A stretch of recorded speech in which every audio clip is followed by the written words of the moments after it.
Assalamualaikum warahmatullahi wabarakatuh. Nama saya Halwa Medula Beniska dari jurusan Teknik Elektro Fakultas Teknik dari kelompok 41 Adobe nomor absen 30. Dalam video narasi logika dan hati ini, saya akan membahas pengaruh teknologi terhadap peningkatan global warming. Apa saja contoh teknologi yang menyebabkan peningkatan global warming atau pemanasan global? Nah, yang pertama itu ada emisi gas dari kendaraan bermotor.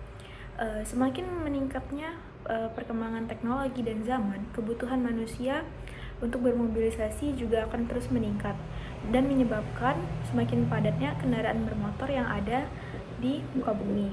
Emisi gas buangan kendaraan bermotor merupakan salah satu penyebab utama pemanasan global atau global warming. Sejumlah gas rumah kaca ini juga lambat laun akan merusak kualitas udara, tanah, dan air. Lebih dari 90% transportasi yang kita gunakan saat ini, baik transportasi darat, laut, atau udara, ditenagai oleh bahan bakar petroleum seperti bensin ataupun diesel. Asap knalpot dari kendaraan bermotor mengandung karbon dioksida dan polutan lainnya seperti gas metana dan nitrogen dioksida. Bahkan, setiap liter bensin yang kita gunakan menyumbang sekitar 2 kg karbon dioksida ke atmosfer bumi. Yang ketiga adalah penggunaan listrik. Pembangkit listrik, tenaga minyak bumi, gas alam, dan batu bara sejauh ini juga menjadi penghasil emisi gas rumah kaca terbesar setelah industri pabrik. Pembakaran batu bara untuk pembangkit listrik menghasilkan sekitar 2 miliar ton limbah karbon dioksida atau CO2 setiap tahun di Amerika Serikat. Penggunaan tenaga listrik yang boros bisa menyumbang sekitar 25% dari total emisi gas rumah kaca pada tahun 2019.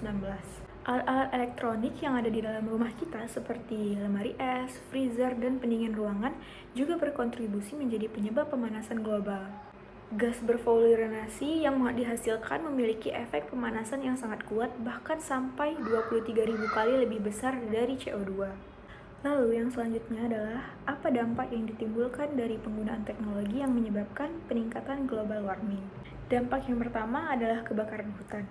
Kenaikan suhu udara yang tinggi dapat memicu terjadinya kebakaran hutan. Hal ini akan membuat hutan menjadi gundul, serta asap yang dihasilkan akan mencemari air, tanah, dan udara. Selain itu, asap yang muncul dari kebakaran hutan juga dapat mengganggu kesehatan. Lalu yang kedua, dampaknya adalah mencairnya es di kutub. Naiknya suhu di udara dan di dalam laut akan membuat es di kutub-kutub bumi mencair. Mencairnya es-es tersebut akan meningkatkan volume air laut. Lalu dampak yang ketiga adalah terjadinya wabah penyakit.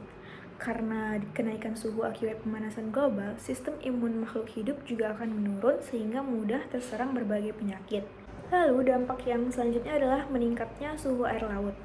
Terjadinya pemanasan global ditandai dengan kenaikan suhu di permukaan bumi, termasuk di dalam laut. Hal ini dapat membuat makhluk hidup yang hidup di dalamnya mati sehingga terjadi ketidakseimbangan ekosistem. Nah, pembahasan yang terakhir adalah bagaimana peran kita untuk mengatasi peningkatan global warming atau pemanasan global. Nah, apa saja sih hal-hal yang bisa kita lakukan untuk membantu mengurangi pemanasan global? Yang pertama, kita menggunakan transportasi umum dan sepeda. Jika jarak yang akan kita tempuh dekat, maka kita bisa berjalan kaki atau menggunakan sepeda. Sedangkan jika jarak tempuh yang akan kita lalui itu jauh, kita bisa menggunakan transportasi umum seperti bus, kereta api, atau transportasi umum lainnya. Yang selanjutnya adalah meminimalkan penggunaan peralatan yang mengandung CFC. CFC atau chlorofluorocarbon biasanya terdapat di kulkas, di AC. Nah, kita bisa menggunakan AC yang non CFC yang ramah lingkungan atau kulkas juga seperti itu. Lalu cara sederhana yang selanjutnya adalah matikan perangkat elektronik saat tidak terpakai. Lalu cara yang selanjutnya adalah dengan reboisasi atau menanam pohon. Nah, sekian penjelasan saya tentang pengaruh teknologi terhadap peningkatan global warming serta dampak dan bagaimana cara untuk mengatasinya. Apabila ada salah kata, mohon dimaafkan. Wabillahi taufiq wal hidayah. Wassalamualaikum warahmatullahi wabarakatuh. Terima kasih.